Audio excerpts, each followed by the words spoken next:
भेजा गया क्योंकि वह सामने जब छोटे छोटे बच्चे जन्म ले, जिसकी पीड़ा को कोई समझ न सके, जिसकी संवेदना भावना को कोई समझ न सके, तो आप पिता के रूप में उस बच्चे के मन के कोमल भाव को समझ सके, इसलिए आपको पिता बना करके भेजा गया।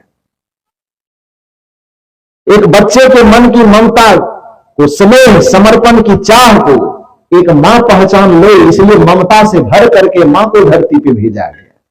केवल एक इंसान से इंसान का संवेदनात्मक संबंध है, और जिसके हृदय की संवेदना मर गई, जिसके हृदय की इंसानियत मर गई, जिसके हृदय की करुणा मर गई, वह केवल इंसान के खोल में होगा, वह इंसान नहीं हो सकता। मूल रूप से यह समझिए कि आज आदमी की बुद्धि में ऐसा ग्रहण लग गया है कि वह मनुष्य जीवन को, जिस संवेदना को, जिस संस्कार को समेटने के लिए जिसके लिए वह मनुष्य बना है, वह काम वो कर नहीं रहा है। लग गया है ग्रहण आदमी को, आदमी से जलन आदमी को, परिणाम घर जलेगा, जले बस्तियां भी, कौन देगा कफन आदमी को। आज एक आध आदमी जले तो बात समझ में आती कि दो चार आदमी मिलकर कफन भी देगा, लेकिन हालात ऐसी है कि घर जले कौन कहे, पूरी बस्तियां जल रही है। जितने मनुष्य एक दूसरे के सुख से, एक दूसरे के सम्मान से, एक दूसरे की उन्नति से, एक दूसरे की तरक्की से, एक दूसरे की सुविधा से जल करके खाक हो रहा है। लग गया है ग्रहण आदमी को, आदमी से जलन आदमी को, घर जले क्या जले बस्तियां भी, कौन देगा कफन आदमी को। परिणाम क्या है आज के समाज की? आदमी के शहर में मैं ढूंढता हूं आदमी। सवाल करेंगे आप, अंधे हो गए हैं कि आदमी के शहर में आपको आदमी ढूंढना पड़ रहा है? उत्तर होगा, अंधे हम नहीं हुए, अंधे दार्शनिक नहीं हुए, बल्कि आदमी के शहर में जो आदमी ढूंढने की जरूरत पड़ रही है उसका वजह सुनिए। आदमी के शहर में मैं ढूंढता हूं आदमी। क्यों? आदमी के शहर में ही, आदमी के शहर में ही खो गया है आदमी। आदमी के शहर में मैं ढूंढता हूं आदमी। एक दूसरे के सम्मान को समझने वाला, एक दूसरे की संवेदना को समझने वाला, एक दूसरे की पीड़ा को समझने वाला हजारों में आदमी को ढूंढेंगे तो दो चार मिलेंगे, आप सब नहीं मिलेंगे। सब केवल आपकी पीड़ा का मजाक उड़ाएंगे। इसलिए महर्षि चाणक्य ने कहा कि अगर अपने मन की पीड़ा किसी को कहो तो थोड़ा सावधान होकर के कहना, क्योंकि यदि तुम्हारे हृदय में किसी पीड़ा का, किसी दर्द का घाव है और उस घाव को लेकर के हर एक घर में अपने दर्द को सुनाने जाओगे तो दुनिया के हर एक घरों में महलम पट्टी तो कम मिलती है, लेकिन दुनिया के हर एक घर में नमक का पैकेट जरूर मिलता है। तो जिसके पास अपना दर्द दिखाने जाओगे ना, महलम कम लगाएगा, बदले में क्या करेगा? थोड़ा बोल दीजिए, आप लोग समझ गए। क्योंकि महलम सबके घर में नहीं होता है ना। नमक एक ऐसा चीज है जो सबके घर में होता है ना। तो घाव दिखाने जब जाएंगे तो महलम मिले ना मिले कोई गारंटी नहीं है, लेकिन नमक जरूर मिलेगा। मिलेगा कि नहीं? इसलिए रहीम कवि का चिंतन है कि रही मन में जमन की व्यथा, अपने मन की पीड़ा, अपने मन के कष्ट, अपने मन के दर्द को हर जगह मत सुनाया कीजिए। रही मन में जमन की व्यथा, मन ही राखो गोय, दबा करके रखो। क्यों भाई? तो सुन इठलई हैं लोग सब, जिनको सुनाओगे तो तुम्हारे दर्द में सहभागी नहीं बनेगा, बल्कि तुम्हारे दर्द में रस ले लेकर के और दूसरे को सुनाएगा। सुन इठलई हैं लोग सब, बात न लेना कोई। आपके दर्द को बांटने वाले बहुत कम मिलेंगे। आपके दर्द को खुरेद करके, उसे खुरच करके, उस घाव को, उस पीड़ा को बढ़ाने वाले लोगों ही ज्यादा मिले। इसलिए हर जगह अपनी पीड़ा सुनाना भी नहीं चाहिए, हर जगह अपने दर्द का बयान नहीं करना चाहिए। आदमी के शहर में मैं ढूंढता हूं आदमी, आदमी के शहर में ही खो गया है आदमी, आदमी के शहर में मैं ढूंढता हूं आदमी। आदमी के शहर में आज आदमी को ढूंढना पड़ रहा है। आज आदमी की भीड़ है, आज रिश्तों की भीड़ है, संबंधों की भीड़ है, फिर भी आदमी अपने आप को बिल्कुल अकेला महसूस कर रहा है। क्यों?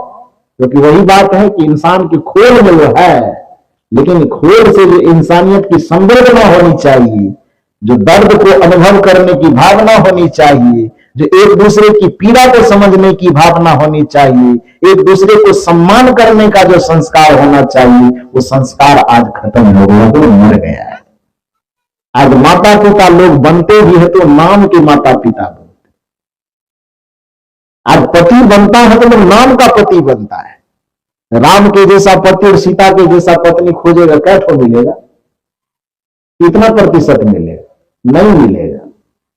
वसुदेव के जैसा पति और देवकी के जैसा पत्नी खोजे, कितना प्रतिशत मिलेगा? दशरथ के जैसा पति और कौशल्या के जैसा पत्नी खोजे, कितना प्रतिशत मिलेगा? मिलेगा? नहीं मिल पाएगा। हर जगह केवल अधिकार अधिकार अधिकार की बात करता है। सम्मान, संस्कार, रिश्ते, उम्र, इसका प्रभाव या परवाह कोई नहीं करता।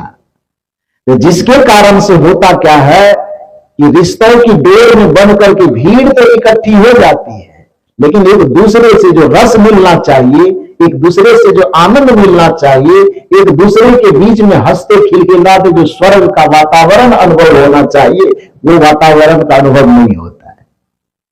आज पति और पत्नी के बीच से भी जो स्वर्ग का सुख मिलना चाहिए, स्वर्ग का सुख खत्म हो गया। आज बच्चों से जो सुख मिलना चाहिए, स्वर्ग का सुख मिलना चाहिए, वो खत्म हो गया है। सबको लगता है कि हम एक दूसरे का बोझा उठाए हुए चले जा रहे हैं। पति लोग एकांत में बैठ कर तो फिल्म लगाना है, जब से हुई है, बोल लीजिए बढ़िया से। आप क्यों बोले? ये हम लोगों का मामला नहीं है, ये उधर वाला का मामला है। जब से हुई है शादी, आंसू बहा रहा हूं, आफत गले पड़ी है, वो भी हम कर रहे हैं। उसको निभा रहा। इसी फॉर्मूले के तहत हर एक रिश्ते को हर कोई जी रहा। सबको लगता है कि हम एक दूसरे के बोझा बने हुए हैं, और सबको लगता है हमारे ऊपर दूसरा कोई बोझा बना हुआ है। इसलिए बड़ा सुंदर फिल्म का गाना एक समय में चला होगा, जो शायद सब लोग जानते होंगे, कभी कभी गुनगुनाते भी होंगे। वो गाना कौन सा है? जिंदगी की राहों में, सुनो गाना, सुना दो। जिंदगी की राहों में रंज गम की मेले हैं। आज जिंदगी के सफर में एक दूसरे को गम बांटने वाला हम सफर चाहिए था, लेकिन हम सफर तो मिले, लेकिन उस ट्रेन की पटरी के तरह मिले जो चलेंगे तो जीवन भर साथ साथ, लेकिन दिल से दिल कभी मिलता नहीं है, मिलेगा नहीं। ट्रेन की पटरी को देखें चलते हुए, पटरियां चलती नहीं है, पटरियां तो स्थिर रहती है। लेकिन वह पटरी चाहे जहां से जहां तक पहुंच जाए, रायपुर से एकदम नागपुर तक पहुंच जाए, मुंबई तक पहुंच जाए, पूरे पृथ्वी की परिक्रमा कर ले, ट्रेन की जो दो पटरियां होती है वो चलती हमेशा साथ साथ है। ऐसा नहीं कि एक पटरी दाएं और एक पटरी बाएं, या एक पटरी 10 कदम आगे, एक पटरी 10 कदम पीछे, ऐसा नहीं होता है। वो पटरियां चलती हमेशा साथ साथ है, जहां से शुरू होती है और जहां पर अंत होती है, दोनों पटरियां एक साथ चलती है। लेकिन दुर्भाग्य है कि दोनों का मुलाकात कभी नहीं होती, दोनों पटरियां कभी नहीं मिलती। आज के संबंधों की जो स्थिति है, और कोई भी संबंध हो, उन संबंधों की स्थिति यही है कि साथ साथ रहना होता है, साथ साथ खाना होता है, साथ साथ सोना होता है, साथ साथ जीना होता है, साथ साथ हर काम होता है, लेकिन दोनों का दिल, दोनों का मन, दोनों का विचार, दोनों का दिमाग, दोनों की संवेदना एक दूसरे से मिल नहीं पाती है। जिंदगी की राहों में रंग गम के मेले हैं, भीड़ है कयामत की। ये भीड़ केवल कयामत की आफत देने वाला, आफत घटाने वाला नहीं है। भीड़ है कयामत की और हम अकेले हैं, जिंदगी की राहों में रंग गम की मेले है। वो गाना लिखने वाला शायद वो सत्संगी होगा, बड़ा अनुभव किया होगा पीरा को। वो बड़ा सुंदर से पंक्ति खींचा है वो, आईने के 100 टुकड़े करके हमने देखे हैं। यहां इसका अभिप्राय क्या हुआ? आईने के 100 टुकड़े करके हमने देखे हैं, मतलब एक मनुष्य अपने जीवन की उस सुख को प्राप्त करने के लिए, सुकून को प्राप्त करने के लिए, चैन को प्राप्त करने के लिए एक साथ अनेक रिश्तों को खड़ा किया। बेटा बेटी, पति पत्नी, साला सरहद, ननद भौजाई, सास बहू, पता नहीं कितना रिश्ता, तो अलग अलग संबंध, अलग अलग रिश्ते जो आपने खड़ा किया, ये सब आईना ही तो है। उस सब आईना में आप सुख की तलाश करें कि इधर से नहीं मिले थोड़ा उधर से मिल जाए, उधर से नहीं मिला तो थोड़ा उधर से मिले, यही चाहते हैं। एक मनुष्य 100 दोस्त क्यों बनाता है? मुंशी प्रेमचंद ने कहा कि एक मनुष्य दर दर इसलिए भटकता है, जैसे एक कुत्ते को देखो कि यदि उसे एक दरवाजे पर उसका पेट नहीं भरता हो, तभी वह 10 दरवाजे की तरफ मुंह को लेकर के जाता है ना। प्रेमचंद का कोई उपन्यास है, याद नहीं है मुझे अभी, उसमें उस पंक्ति को मैं पढ़ा था कि एक कुत्ते तभी 10 दरवाजे पर जा करके भौंकता है जब उसे अपने एक दरवाजे पर एक मालिक से उसका पेट नहीं भरता है।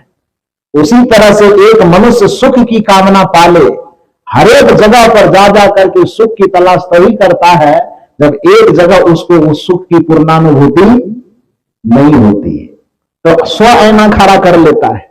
ये दोस्त, ये रिश्ता, ये पान खाने वाला दोस्त, तो चाय पीने वाला दोस्त, चाय पान से भी संतोष नहीं होता, दारू पीने वाला दोस्त वो बनाता कि 4 मिनट ही सही, आधा घंटा ही सही, थोड़ा चखना मखना खाते खाते एंजॉय हो जाए, दुख को भुला सके, इसी कोशिश में तलाश करता है कि रिश्तों का आईना खड़ा हो जाए।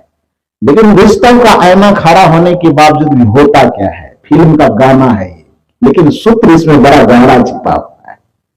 आईने के 100 टुकड़े करके हमने देखे हैं, आईने के 100 टुकड़े करके हमने देखे हैं, एक में भी तन्हा थे 100 में भी अकेले हैं, एक में भी तन्हा थे 100 में भी अकेले हैं, जिंदगी की राहों में रंग गम की मेले हैं, भीड़ है कयामत की। पुतला वाला है ना, भीड़ तो होगी, संवेदना मरी हुई, संस्कार मरा हुआ है। भीड़ है कयामत की और हम अकेले हैं, जिंदगी की राहों में रंग गम के मेले हैं। हर आदमी जो जिंदगी के सफर में, जिंदगी की राह में चल रहा है, उसको जो सुकून मिलना चाहिए परिवार से, पत्नी से, बच्चे से, पति से, माता से, पिता से, वो सुकून नहीं मिल पा रहा है। इसका सिर्फ एक वजह है कि जिस संस्कार के कारण, जिस गुण के कारण वह मनुष्य कहलाता है, उस गुण से ही आज वह वंचित हो गया है। कबीर साहब ने इसीलिए कहा, मानुष तेरा गुण बड़ा, तू बड़ा नहीं है, तेरा गुण बड़ा है। यदि मनुष्यता का गुण तो अपने अंदर भर ले, संवेदना और संस्कार का गुण अपने अंदर भर ले, शील और सदाचार का गुण अपने अंदर भर ले, तो फिर एक मनुष्य के अंदर इतनी क्षमता आती है कि पूरी दुनिया को समेट करके वो वसुधैव कुटुंबकम का नारा दे सकता है। एक गांधी के अंदर इतनी क्षमता है कि गुजरात की धरती पर जन्म लेकर के पूरे भारत के तो राष्ट्रपिता बने ही बने। भारत के बाहर भी धरती के किसी कोने में जाइए आप, तो महात्मा गांधी का नाम आदमी उटपटांग तरीके से लेता है कि श्रद्धा के साथ लेता है। क्यों लेता है? क्योंकि उसके सामने में देश की सीमा का कोई मतलब नहीं है। उसके सामने में देश को, भारत कोई राष्ट्र नहीं है, उसके सामने में विश्व एक राष्ट्र है। उसके सामने में छत्तीसगढ़, गुजरात, बिहार, बंगाल और कुछ नहीं है। उसके सामने में पूरी धरा और पूरी धरा के मनुष्य उसके अपने परिवार है। गांधी के सामने जब भी कोई व्यक्ति आता है तो वो हर एक नए व्यक्ति को भी लगता है कि गांधी जी उसके अपने हैं। उनकी समस्या में भले कोई खड़ा हो कि ना खड़ा हो, लेकिन यदि किसी पीड़ित मानवता को, किसी तड़पते मानवता को देखेंगे गांधी जी, तो चाहे वो धरती का कोई भी कोना होगा, गांधी उठ करके खड़ा होगा। इसलिए गांधी उनको धरती का पिता लगता है। तो एक मनुष्य यदि अपने अंदर मनुष्यता के गुण को भर ले तो फिर वो गांधी हो जाता है। एक मनुष्य यदि अपने अंदर संवेदना को, संस्कार को और मनुष्यता को भर ले तो वही कबीर हो जाता है। एक मनुष्य अपने अंदर मनुष्यता के गुण को भर ले, संवेदना को भर ले, सील को भर ले, सदाचार को भर ले, संस्कार को भर ले और अपने हृदय को इतना विशाल कर दे, वो पूरे धरती के भगवान बुद्ध बन जाते हैं, भगवान महावीर बन जाते हैं, गुरु नानक बन जाते हैं। राम ही राम बने तो क्यों बने भाई? आदमी से लेकर के पशु, पक्षी, गिलहरी तक को अपना लिया तब न भगवान बने। इसका सीधा सा अर्थ है कि भगवान बनने के लिए भी आपको संवेदना का विकास करना होगा। इतना संवेदना का विकास करना होगा कि आदमी की बात छोड़ो, पशु भी आपकी बाहों में आकर के झूमने लगे, पक्षी भी आपके पास आकर के झूमने लगे। ऐसा नहीं कि पक्षी आने से डरे कि जाएंगे तो ये तो भुजिया बना के खा जाएगा। यदि ऐसी भावना एक पशु के, पक्षी के मन में हो रहा है तो समझो कि आप इंसान बनने के काबिल नहीं, तो भगवान क्या बनो। भगवान शिव को देवों का देव महादेव कहा जाता है। तो इसके पीछे का भी वजह यही, कल भी मैंने कहा था कि पत्थर वाले होने के कारण वो भगवान नहीं है। हृदय में करुणा का विकास करने के कारण, संवेदना का विकास करने के कारण, मानवीय संस्कारों के विकास करने के कारण वो देवों के देव महादेव है। सोचिए कि उनके परिवार में, घर में कितने प्रेम का वातावरण छाया हुआ होगा कि उनके प्रेम की खुशबू से उनके समीप रहने वाले जो जानवर हैं, जो पशु पक्षी मानवेतर प्राणी है, उस पर भी उनके प्रेम के संस्कार का प्रभाव ऐसा पड़ गया कि दो विरोधी चीज रहने के बावजूद भी, नेचर से, प्रकृति से एक दूसरे के विपरीत रहने के बावजूद भी वो प्रेम के सागर में हिलोरे खा रहा है। कैसे? उसका उदाहरण देखिए। शिव जी के पास जो सवारी है, वो सवारी कौन चीज है? स्कॉर्पियो की फॉर्च्यूनर? क्या है? नंदी बैल। तब तो जान रहे हैं आप लोग। माता पार्वती के पास जो सवारी है वो कौन चीज है? शेर की सवारी। उनके दो पुत्र हैं, कार्तिक और गणेश जी। कार्तिक की सवारी क्या है? उधर बोल रहा गरुड़ जी।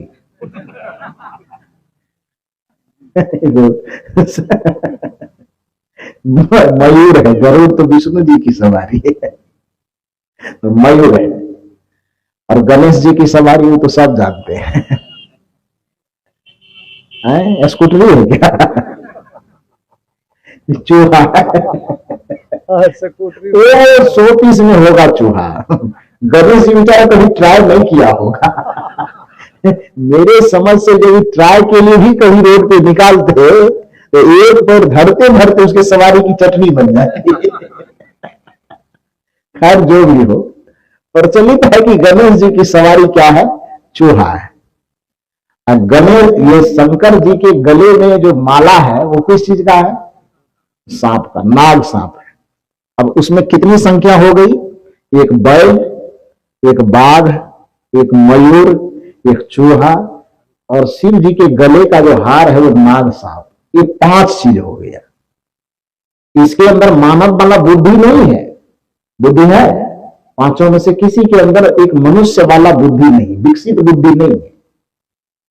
लेकिन विकसित बुद्धि न होने के बावजूद भी, मानवोत्तर प्राणी होने के बावजूद सोचिए कि शिव जी में, पार्वती जी में, गणेश जी में, कार्तिक जी में आपस का रहना, एक दूसरे का सम्मान करना, एक दूसरे को आदर देना, एक दूसरे के हृदय से हृदय के तार को जोड़ करके रखना, एक दूसरे की संवेदना करना और प्रेम को समझना, यह कितना व्यापक स्तर पर रहा होगा कि उसकी छाया में रह करके सांप और चूहा एक दूसरे के समर्थक हैं कि विरोधी? दोनों कांग्रेस बीजेपी है कि नहीं है? एक दूसरे के विपक्षी है। सांप इस ताक में रहता है कि चूहा कब आए मुंह में उसको लपेट करके अंदर भोजन कर ले उसका, होता है कि नहीं? तो सांप का आहार है चूहा। अब बाघ बैल वहां पर है, वो बाघ और बैल एक दूसरे के समर्थक है कि विरोधी है? वो विरोधी है। अब मयूर और सांप एक दूसरे के समर्थक है कि विरोधी? विरोधी है। लेकिन जितने वहां पर इकट्ठे प्राणी हैं वह सब एक दूसरे के विरोधी है। लेकिन एक दूसरे के विरोधी रहने के बावजूद भी भगवान शिव के ठहरने का जो निवास स्थान है तो आप लोगों को पता ही है। कोई 8 कोठी का बिल्डिंग तो था नहीं कि एक कमरे में उधर बैल को, एक में बाघ को, एक में मयूर को अलग अलग रहने के लिए देता, ऐसा नहीं था। तो पहाड़ के गुफा में रहते थे, पहाड़ पर रहते थे तो किसी तरह से 2 ठो गुफा बनाया होगा।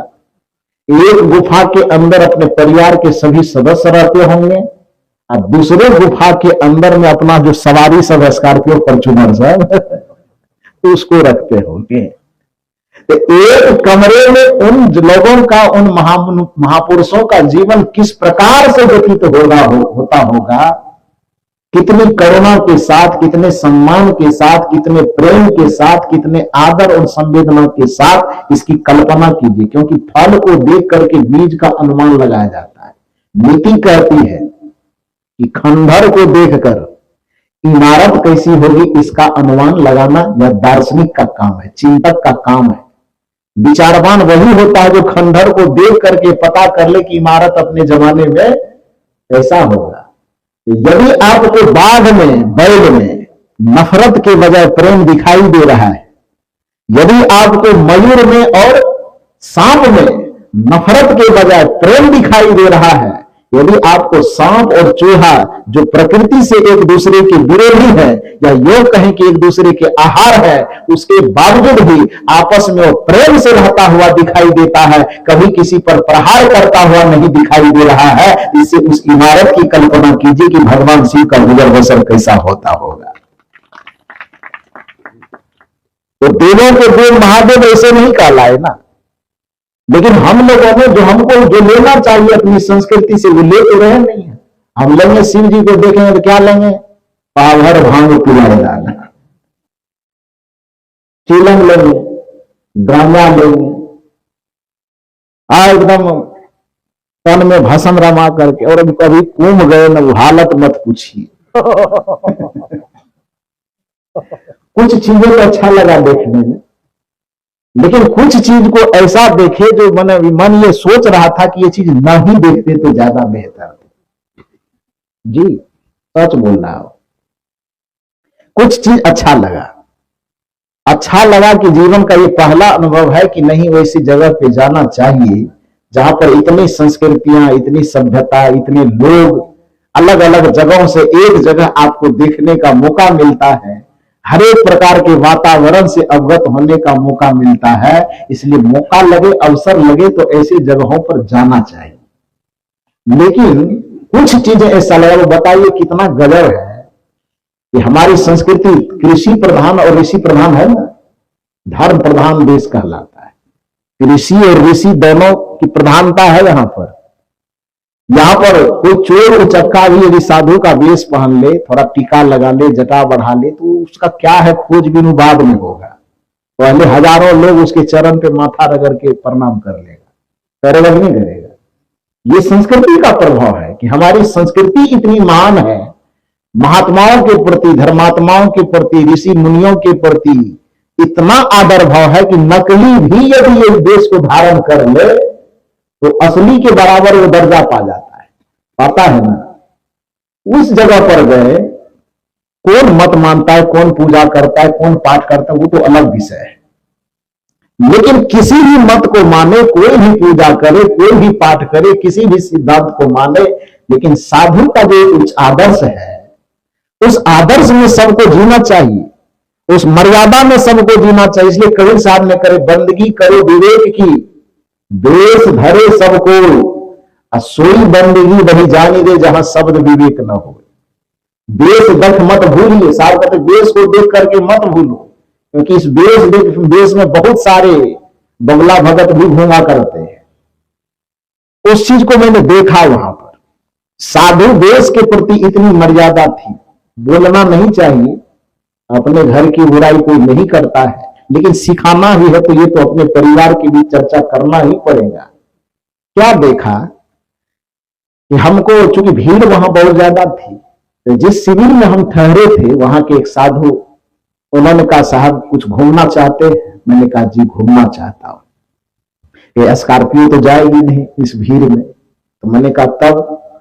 तो मोटरसाइकिल पे आपको घुमा सकता हूं। तो निकाला हूं मोटरसाइकिल और बैठाया मुझे।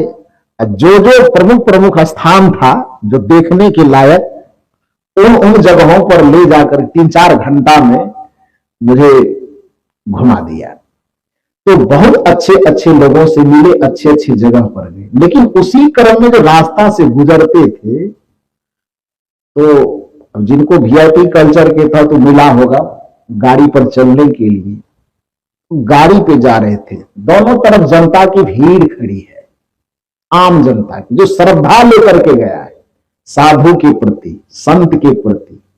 आम जनता की जो श्रद्धा के कारण ही गया है। ये तो 15-15 किलोमीटर, 20-20 किलोमीटर चलने की क्या जरूरत है उसको? क्यों जाएंगे? नहाने के लिए कहीं पानी नहीं मिलता है। वहां तो श्रद्धा भावना के साथ लोग गया है। लेकिन वहां जाने के बाद भी देखा मैंने क्या, उस साधु कहलाने वाले लोग 5 ठो 6 ठो गाड़ी में बैठा हुआ, स्कॉर्पियो में या और कोई गाड़ी में, लग्जरी गाड़ी में, बड़ा बड़ा जटा, तिलक, माला, एकदम गिनती नहीं हो सके इतना माला है वो पहना हुआ है। सामने से जा रहा है और अगल बगल में चलते हुए लोग वो देखता है तो शीशा खोल करके मुंह में सिगरेट लेता है और सिगरेट से ऐसा ऐसा स्टाइल मारता है वो रजनीकांत फेल कर जाए।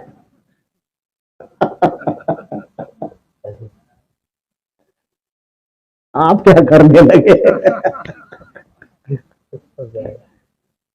सच बोल रहा हूं। देख करके हैरानी हुई कि बताइए, इनको देखने वाले जितने लोग देखते होंगे उससे उसकी आस्था बन जाएगी कि आस्था बिगड़ जाएगी? वो बिगड़ेगी कि नहीं बिगड़ेगी? उसके मन में पहली बार लगेगा कि साधु का मतलब यह भी देखा है कि मां महन लगा करके कोई किसी को गाली दे रहा है, जरा सा कोई बात कर, इतना भड़कता है, चिंता लेके दौड़ता है, मारे के दिमाग खराब, गांजा धोक रहा है, सिगरेट धोक रहा है। मतलब ऐसा ऐसा अद्भुत चीज कि मतलब बड़ा विचित्र लग रहा है। कहने का मतलब, पूछो उनसे कि ऐसा क्यों कर रहे हैं, वो कहेंगे हम तो शंकर जी के चेला है, सिगरेट पी रहे हैं, गांजा पी रहे थे, ये शिव जी का प्रसाद है। अरे भैया, तुमको शिव जी से यदि लेने के लिए भी मिला तो खाली गंजे लेने के लिए मिला। शिव जी से लेना हो, शिव से करुणा ले लेना, शिव जी से लेना हो तो त्याग ले लो कि हमें रहने के लिए कुछ मिले न मिले, यदि हमारे पास सामर्थ्य हो तो अपने सामर्थ्य को दुनिया के लिए लुटा के यह प्रेरणा लेना हो तो भगवान शिव से ले लो। ये शिव से प्रेरणा लेने की चीज है। निरहंकारी बनकर के कैसे जीना चाहिए, जिसका रक्षक कोई न हो, जिसका कोई नहीं नाथ होता कहता, उसका कौन होता है? भोलेनाथ होता है। तो जिसका कोई नाथ न हो, जिसको कोई सहारा देने वाला ना हो, जिसको कोई सम्मान देने वाला नहीं हो, जिसको सफलता की ओर कोई बढ़ाने वाला ना हो, उन अनाथों का नाथ बन जाने की क्षमता अपने अंदर में पैदा कर ले। यह प्रेरणा यदि शिव से ले सके तो प्रेरणा शिव से लेना चाहिए। वो देवों के देव महादेव इसलिए नहीं है कि गले में नाग लटकाए रहते, वो देवों के देव महादेव इसलिए है क्योंकि हृदय उनका करुणा से भरा हुआ है, मानवीय गुणों से, सद्गुणों से, सदाचारों से, शीलों से, संस्कारों से भरा हुआ है, प्रेम से भरा हुआ है। जिस प्रेम का गंगा का प्रवाह निकलने से स्वर्ग धरा पर आवे कि ना आवे, लेकिन शिव के हृदय में जो करुणा और प्रेम की संस्कार, प्रेम का संवेदना भरा हुआ है, उसके प्रवाह से इस धरती पर निश्चित ही स्वर्ग आ जाएगी, इसमें कोई ढूंढ नहीं। गंगा आपके मन के तापों को दूर कर सके कि न कर सके, ये कोई गारंटी नहीं दी जा सकती, लेकिन शिव के हृदय से जो करुणा की गंगा प्रवाहित होती है, शिव के हृदय से जो प्रेम और संवेदना की गंगा प्रवाहित होती है, वह गंगा यदि आपके हृदय तक पहुंच जाए तो आपके जीवन का ताप संताप सब दूर हो सकता है, सारा कष्ट मुक्त हो सकता है, ये गारंटी दी जा सकती है। उस प्रेम को अपने तक पहुंचने दीजिए। तो कहने का ये मतलब है, मैं ये कहना चाहता हूं कि कृष्ण प्रेम के पुजारी थे इसलिए वो भगवान कहलाए, शिव करुणा के पुजारी थे इसलिए भगवान कहलाए। तो दुनिया के जो भी महामानव हुए वो अपने अंदर के छिपे हुए गुणों का विकास करने के कारण, जिसको कबीर साहब कहते मानुष तेरा गुण बड़ा, मांस न आवे काज, हार न होते आवरण, त्वचा न बाजन बाज। हे मनुष्य, आपके हमारे सबके अंदर में वह गुण की संपदा, संस्कार की संपदा दे करके आपको हमको सबको भेजा गया है।